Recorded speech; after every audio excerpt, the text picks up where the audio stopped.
few things that I notice with my real estate people that they don't think about. One of the things that they don't think about is their home office.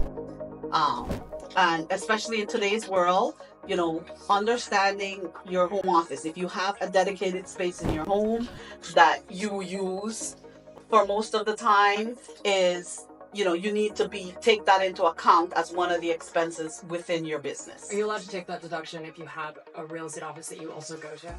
Yes. Okay. Yes. So if it's a dedicated space.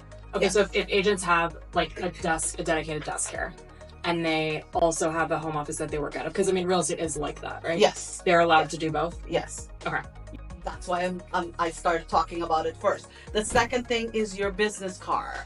You know, so there is a lot of analyzation that you would do for a business car. You know, whether you should be taking actual or mileage will depend on you, depend on the car, depending on how much you're using it, depending on your whole financial situation when you're taking information for your taxes. So whoever is working with your taxes, that's something that they need to do. And it shouldn't be H&R Block that's doing your taxes. You need to have somebody with a real estate. It's your company. It's not as simple as a W-2 slapping information on. You need somebody that's analyzing your stuff, making sure that they're looking at your things from year to year, quarter to quarter, or even, you know, semi-annually and things like that, to maximize what it is that you're doing, how you can deduct things from your taxes. If you're growing your real estate business and it might be a potential sell for you, you need to be thinking long-term, what your plan is long-term. So you need to kind of understand where you're going. Like I said, if it's a business or a job, businesses grow.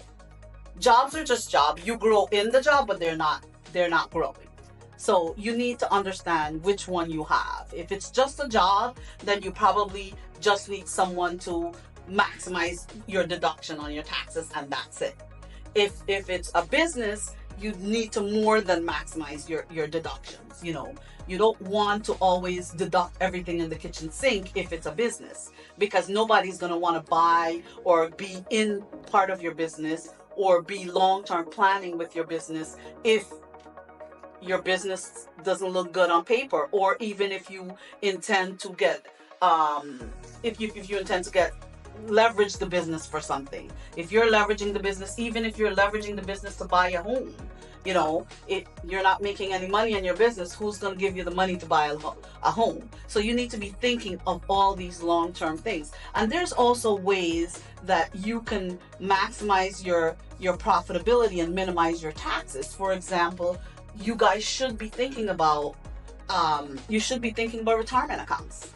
You know, you should be thinking about self-employment retirement accounts if you're a single member LLC that's filing a Schedule C on your tax return.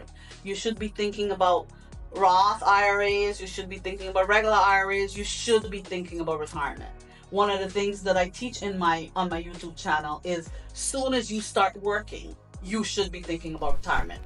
Thank you so much for tuning in. As always, feel free to give me a follow to get updated on new and upcoming episodes, and listen in every Tuesday and Thursday, where I teach you smart money habits so you can make better money choices with a financial goal focus.